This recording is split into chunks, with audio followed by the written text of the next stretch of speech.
So guys, welcome back to another video, and this is another reaction, and this is like my first American football reaction in about a week. It's my most recent one, I guess you could say.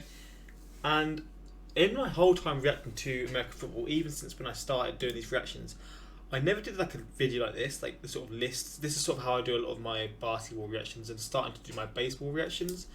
Never did this with American football, and this is ranking the best NFL players from each team of all time.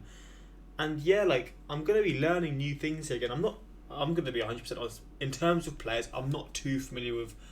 Obviously, there's the main guys that obviously everyone will know of, whether you follow the sport or not. But I've never really dug deep into the sort of the history of this sport. And yeah, I'm just interested. This is something a bit new for me. And yeah, I mean, maybe people enjoy this, maybe people won't. I'm gonna be clueless as hell, which is just how it is gonna be. I apologise for that, but we're gonna give this a watch. We're gonna try and see if I know any of these players, and maybe I'll learn about some players that maybe people would like me to see in future. And yeah, let's just give this a watch, man. Hopefully this is a good video, and hopefully you guys go into it and enjoy, and let's just check this one out. Today we're going to be discussing the greatest NFL player from each and every NFL team of all time. Now guys, this list took a very long time to put together, so if you could take a moment to leave a like. You don't even have to subscribe and turn my notifications on, but please do it for me, I'd appreciate it. No, I'm joking. Just give leave this a video like, a watch and as well. at the end of the video, if you think I'm an awesome guy and an awesome content creator, you can subscribe and turn on my noties as well. That would really appreciate it, man. We're on the grind to 100,000 subscribers here. Also, I live stream on Twitch on Tuesdays, Thursdays, and Sundays at 9 p.m. Pacific time. You can find a link. Wait, how many followers does he have now? He's actually doing bits then. He's actually at 100k, and this video was only a few months back. Fair play, my guy. Link to that in the description down below. But finally, your boy just launched a soccer channel. It's called Flight FC. I'm going to leave a link to it in the description down below. We do the same type of content, only for soccer. And the main goal of it is to educate Americans and the entire world about the beautiful Maybe people would enjoy me looking at that. This guy seems to be into his sports now, right? Game. So it's called Flight FC. It's only at like 3,000 subscribers, guys. So if you happen to be even slightly interested in upping your soccer knowledge, be sure to check it out. What a guy. And I think that's about it. Break! What a guy.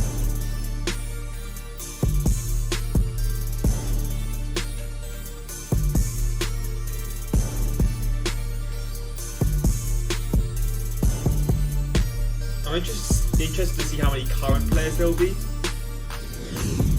in this. For the Arizona Cardinals, we have Larry Fitzgerald, and come on, man, I understand there's Dick Night Train Lane up in there, there's Larry Wilson and Aeneas Williams as well, but no one's been more consistent and more incredible than Larry Fitzgerald. He could have left the Arizona Cardinals many times to chase a ring, and he's been there for good times, which is their Super Bowl appearance, and bad. He's going into his 17th year, and honestly, he doesn't seem to be slowing down as much as you'd think he would. He fits into Cliff Kingsbury's air raid seamlessly, and I can't wait to see what he's gonna do next, despite being so old.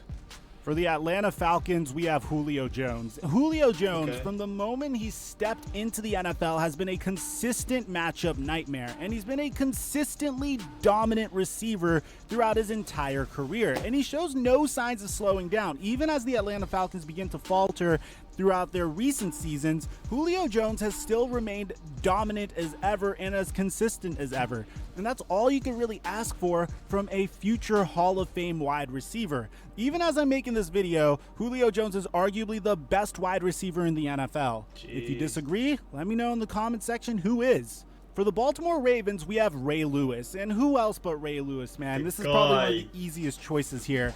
Probably the greatest inside linebacker of the 2000s. Ray Lewis had a phenomenal 17-season career, leading the Baltimore Ravens to a Super Bowl championship in the year 2000, and then ending his career by winning another Super Bowl for his Baltimore Ravens. Man, talk about a great way to ride off into the sunset. For the Buffalo Bills, we have Bruce Smith, and if you guys don't remember, man, Bruce Smith not only had an extremely long 18-year NFL career, but he sacked the quarterback 200 times throughout his career. He was the 1985 #1 overall pick, and he just seemed to be able to do absolutely everything. He was able to earn 8 first-team All-Pros and was able to anchor those iconic Buffalo defenses throughout his entire career. Ultimately, Bruce Smith had a phenomenal career, even when he was a journeyman throughout the latter part of his career. For the Carolina Panthers, we have to put in Cam Newton over here, man. And it's because I've never seen a player completely carry a team 100% by himself offensively to a Super Bowl. Now, crazy to me how already there's so many current players. Now, don't get me wrong, those Carolina Panther defenses were absolutely dominant, but on the offensive side of the ball, it was literally all Cam. It was all Superman. This 6'5" mountain of a quarterback was impossible to bring down, and he holds many Carolina Panthers records. Now, I know he's dealing with some injury issues right now, and I hope he gets better soon, but you have to give credit where credit's due. Of course, we could also make an argument for Jake Delhomme and for Steve Smith and even for Luke Kuechly. But ultimately, man, Cam Newton deserves this spot. For the Chicago Bears, man, this one was tough, but it's obviously Jay Cutler, and here is why. No, I'm just kidding. For the Chicago Bears, I had to pick Walter Payton. I really hope you didn't click off of the video when I said Jay Cutler. It's really hard to pick a player for the Chicago Bears because this is a franchise that's won 11 NFL championships, and Walter Payton was only there for one, but he was the go-to offensive weapon for that Chicago Bears team. He's a relentless runner, and he is one of the greatest running backs of all time. And on top of that, my man has an award named after him for being a good human being and for sportsmanship. Doesn't get much better than that. Love that. For the Cincinnati Bengals, we have Anthony Munoz, and this is one of the most dominant offensive tackles of all time. He was a first-team All-Pro 9 times throughout his career, and the only person that has more All-Pro awards than Anthony Munoz is none other than the GOAT himself, Jerry Rice. Anthony Munoz is one of those rare instances of what happens when a player with a phenomenal body, great athleticism, meets a player that is technically sound. He played in the NFL for 13 years, but he has the argument to be the greatest left tackle of all time. For the Cleveland Browns, we have Jim Brown. And Jim Brown was by far the greatest running back we've ever seen. The only issue with Brown is longevity. He only played until his age 29 season, but that's all he needed to win 8 rushing titles. He was the complete package for his era, and his model got replicated through future generations. Many running backs have said that Jim Brown is the running style they try to emulate. Now, for the Dallas Cowboys, man, this one was absolutely difficult. And the best person that I could say, and I know this is going to be controversial, would have to be Bob Lilly. What? What do you mean, Mike? Not Roger Staubach? Not Emmitt Smith? Not Troy Aikman? Not Larry Allen? Nope, Bob Lilly. And that's because he was the key member of the Dallas Doomsday Defense. He was there for 14 seasons and never missed a game. And he was able to carry the Cowboys. Is that a specific stat? He never missed a game, or is it just sort of like saying that he rarely missed a game? Because if he never missed a game, I mean, that's not true. Surely not.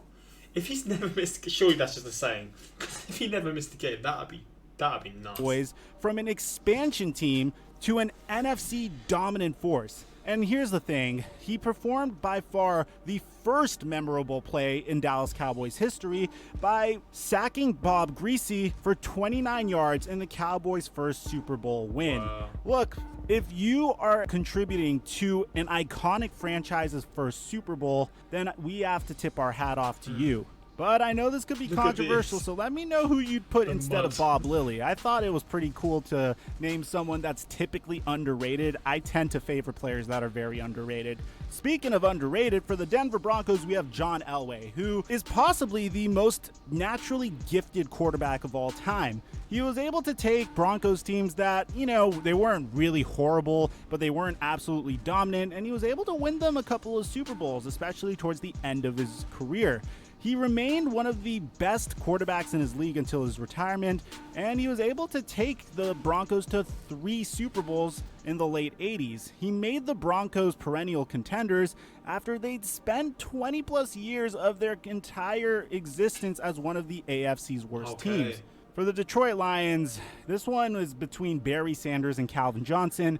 I have to go with Barry Sanders, man, because there's nobody more electric to watch than Barry Sanders. He was able to cut back and jumpstart so easily. It was like watching poetry in motion. He was able to carry the Lions for 10 years, and he didn't really have anybody around him to help him out. He is definitely one of the greatest wastes of talent in NFL history, but he's still incredibly... So he's rated this highly, and he's saying he's a waste of talent. So imagine what he could have been then. That's kind of crazy. Like, that statement is wild. Talented at that.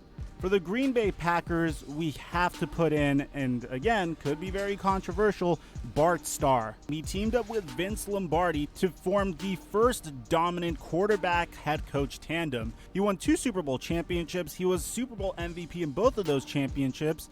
He was a 5-time NFL champion before that, and he was also a 4-time Pro Bowler and a first-team All-Pro. You could also make an argument for Brett Favre or Don Hutson, but come on, man. He was the first dominant quarterback in Green Bay Packers history. We got to give him the respect that he's due.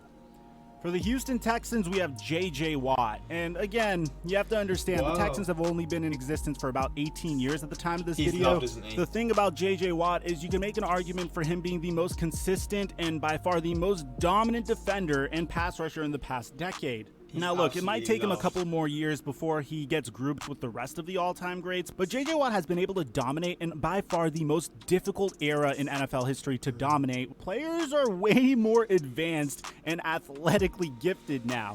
For the Indianapolis Colts, we have Peyton Manning, and I know that Peyton Manning didn't spend his entire career with the Colts, and I understand the Colts also have Johnny Unitas, they have Andrew Luck, but Peyton Manning was able to win a Super Bowl, and he was one of the most gifted quarterbacks we've ever seen. I don't know many QBs that have the brain and the work ethic, yet the same arm as Peyton does. And even after the Colts fell off of a cliff, he proved his dominance by going to the Denver Broncos and appearing in 2 more Super Bowls while riding off into the sunset with 1 more Super Bowl. For the Jacksonville Jaguars, we have Tony Boselli. And I know Tony Boselli's career ended early because of a shoulder injury, but he was still a great left tackle for Jacksonville in the 6 seasons that he played for them. He won 3 first-team All-Pros. He was a standout blocker in an elite era for left tackles. Tony Boselli has a Terrell Davis-esque type of career and the same type of argument for the Hall of Fame. All right, man, ready for another controversial pick for the Kansas City Chiefs? I have none other than Patrick Mahomes. I knew he was going to say that. I mean, we all know Mahomes, he's young and he is ridiculous, but either the Chiefs have just had a terrible team, terrible players, or just not a great bunch of players in their history. And that's not me saying he's not a great player, because he's incredible. Like, he's one of the best in the league, if not the best currently in the league. Like, I watched the Super Bowl, he was literally, he carried them to win it. But, to give someone that sort of title at such a young age, it either just goes to show how incredibly talented he really is, or maybe he's just sort of looking to the future as to what he's going to be for them.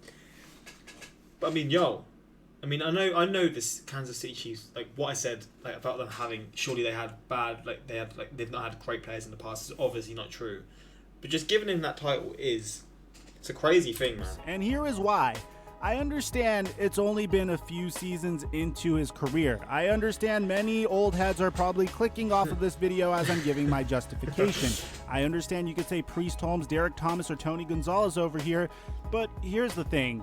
Patrick Mahomes has won a championship in his 2nd season as a full-time starter. He's won an MVP in his 1st season as a full-time starter. We have never seen a talent like this before. We have never seen a player like this before that has come into the NFL and has dominated right away like he's playing career mode on rookie in Madden 2020. So, yeah. For the Chargers, I would like to go with LaDainian Tomlinson, a player that dominated the 2000s with his running style and his versatility. LaDainian Tomlinson won 5 Pro Bowls, 3 first-team All-Pros, 3 second-team All-Pros, an MVP, an Offensive Player of the Year, and Walter Payton Man of the Year. And those last 3 were all in the same season, the 2006 NFL season. He is part of the NFL's 2000s All-Decade team and holds NFL records for the most rushing touchdowns in a season, the most touchdowns from scrimmage in a season, and the most consecutive games with a touchdown. He's averaged 4.3 yards per carry, was able to rush for 145 touchdowns throughout his career, and rushed for over 13,000 yards. For the LA Rams, we have Deacon Jones, and I know what you guys are thinking, what about the greatest show on turf? Well, here's the thing, man. Deacon Jones unofficially has 173.5 sacks. He is known for one of the craziest signature moves in NFL history, the head slap. So I guess you can make an argument about whether or not he'd be successful in today's league, but that doesn't matter. The Rams began their rise as Deacon Jones was able to make 6 straight All-Pro first teams in 1965. But if you disagree, let me know in the comment section down below. For the Miami Dolphins, we have Dan Marino. And look, I know he hasn't won a Super Bowl, but this guy in one season, in the 1984 season, threw for 5,084 yards and 48 touchdown passes. And this was able to break George Blanda's record by 12. This is still the standard for his position, and the Dolphins icon continued to be the most prolific passer way into the 1990s, so he definitely deserves to be on this list. For the Minnesota Vikings, I have Adrian Peterson. Whenever you have one of the best running backs in NFL history, I just have to include him here. Maybe I'm a little bit biased because I grew up with him, but at the end of the day, man, Adrian Peterson was an absolute joy to watch, and his comeback from a torn ACL only to completely dominate the NFL and post one of the greatest rushing seasons in NFL history to this day is by far one of the most inspirational comebacks I've ever seen. All right, for the New England Patriots, we have Tom Brady, and I don't think I need to go into this that much. Like, considering the amount of Super Bowls he's won, the amount of records he's broken, I know he's on the Buccaneers now. This video is getting very, very long. I don't want to go into something so clearly obvious, so we're going to say Tom Brady for the Patriots. For the New Orleans Saints, we have Drew Brees. And whenever you win a city its only Super Bowl, then of course you're going to have to be here. He is the career leader for completion percentage for the New Orleans Saints, and he's one of the most accurate QBs in NFL history. For the New York Giants, we have Lawrence Taylor, by far, in my opinion, the greatest defensive player in the entire NFL of all time. Wow. A player that literally ended careers that terrified opposing offenses. Quarterbacks would literally shiver in fear whenever they'd have to face this guy because they knew this could be their last game. For the New York Jets, we have Joe Namath. And look, I know this is going to be a little tacky, but whenever you had this much to do with the inception of the current NFL and you played in the first Super Bowl and you were that iconic, of course we're going to have to go with Broadway Joe. For the Oakland Raiders, we have Gene Upshaw. I know some people may not like the fact that linemen are coming up in here, but this guy's won 9 Pro Bowls from 1968 to 1977 and is the only player to suit up for Super Bowls in 3 different decades. During that 10-year span, the Raiders did not finish outside the top 10 in rushing. A lot of that had to do with Gene Upshaw. For the Philadelphia Eagles, we have Reggie White, one of the most transcendent defensive pass rushers of all time. One could only wonder how great that team could have been if his running mate didn't end up dying. Now, I don't want to get into the death of his teammate. I made a video on that a month ago. It's 6 players who died in the middle of the prime of their career. What the hell? That's in there. There's a list of that. That's mad. If you want to check it out. But without a doubt, Reggie White has been the most consistent and one of the best defensive pass rushers of all time. He's a top 10 all-time NFL player and did his best work in Philadelphia, although he was able to make it to other teams in the latter part of his career. To give you an idea of how good Reggie White was, there was one season where the NFL was shortened due to a strike in 1987 and they only played 12 games. Reggie White recorded 21 sacks that season. Yeah. For the Pittsburgh Steelers, we have Mean Joe Greene, the anchor of the Steel Curtain, a player that was able to help the 1976 Steelers pitch 5 shutouts and only allowed 22 total points in their final 8 regular season games. A gap-shooting defensive tackle, a 10-time Pro Bowler, and a player that was able to anchor 4 Super Bowl championship defenses. I rest my case. For the San Francisco 49ers, we have Jerry Rice. This is simple, man. One of the greatest wide receivers, if not the best wide receiver of all time. A 20-year veteran who literally, as he kept going forward, people thought, okay, he's past his prime, he's not going to be good anymore, and he just kept doing it. 10 seasons with over 1,200 yards in an 11-season span. In the 1 year that Jerry Rice wasn't able to post 1,200 yards, he shattered the NFL single-season TD record, which is 22 in 1987, a 12-game season. He was a 10-time first-team All-Pro. He is one of the best players, if not the GOAT. And in my opinion, he's my GOAT. For the Seattle Seahawks, I have Earl Thomas, a player that is very, very, very important in Seahawks history, as he was able to help their identity and to form the Legion of Boom, which resulted in 2 Super Bowl appearances. That's a throwback. Oh my God. And them winning a Super Bowl. I think by the end of all of this, we're going to say Russell Wilson. And I know you can make an argument for Steve Largent, a player that had 100 touchdowns throughout his career. But come on, man. The LOB was able to bring many years of success to the Seattle Seahawks and completely changed the way NFL defenses have been ran. For the Tampa Bay Buccaneers, we have Derrick Brooks, who is the anchor of that 2002 defense where the Tampa Bay Buccaneers won a Super Bowl. He had one of the greatest seasons in NFL history that year. His craziest performance came in the Super Bowl up against the Oakland Raiders. He was able to win 11 Pro Bowls and was the focal point of the Tampa 2 defense. Now, you can make an argument for Warren Sapp and John Lynch, but come on, man.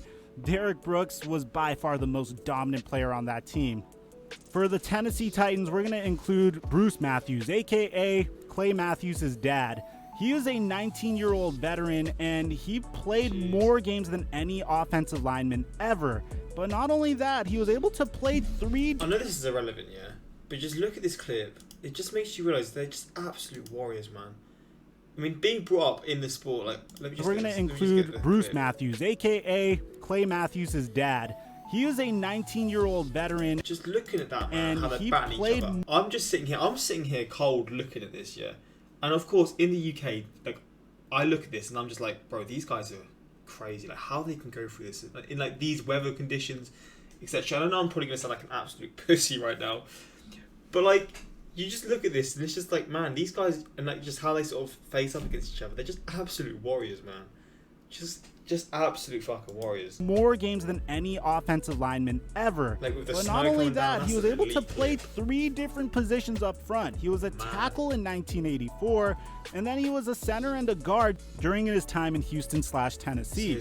He was first-team All-Pro at both inside positions, and at 39, Matthews became the oldest non-quarterback to earn a first-team All-Pro award. And finally, for the Washington Redskins, we have Sammy Baugh, a player that was able to have 50 more touchdown passes than anyone else at the time he retired. Now, you have to understand that football was way different when Sammy Baugh was playing, and obviously quarterbacks are expected to do differently nowadays, but he was a 6th overall pick, and he was able to help the Washington Redskins win the 1937 NFL championship. He helped the Washington Redskins win 4 more championship games and nearly was able to pass for 3,000 yards in 1947.